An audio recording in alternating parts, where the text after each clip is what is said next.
মাছের ঝোল রোজ রোজ খেতে খেতে আর যেন ভালো লাগে না। আজকে পালা রুই মাছের কোপ্তার রেসিপি।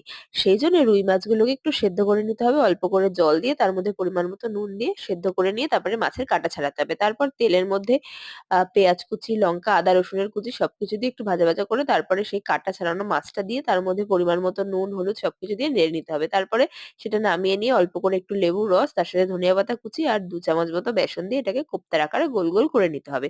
এটাতে কিন্তু লেবুটা দেওয়ার এটাই কারণ যে মাছের আষ্টে গন্ধটা যাতে না থাকে। তারপরে বেসন একটু মাখিয়ে নিতে হবে কোপ্তাগুলোর মধ্যে, যাতে ভাজার সময় লেগে লেগে না যায়। তারপরে সুন্দরভাবে ভাজা হয়ে গেলে তারপরে এদিকে মসলাটা করে নিতে হবে। টমেটো, তার সাথে আদা, রসুন, জিরে, ধনে সবকিছু দিয়ে একটা মসলা করে নিতে হবে। তারপর তেলের মধ্যে পেঁয়াজ কুচি দিয়ে দিতে হবে। তার সাথে লঙ্কা, তার সাথে পুরো মসলার পেস্ট, হলুদ গুঁড়ো, লঙ্কার গুঁড়ো সবকিছু পরিমাণ মতো নুন দিয়ে ভালোভাবে কষিয়ে জল দিয়ে তারপরে উপর থেকে দিতে হবে কোপ্তাগুলো। দিয়ে একটু ফুটিয়ে নিলেই একদম তৈরি ফিশ কোপ্তার রেসিপি। অসাধারণ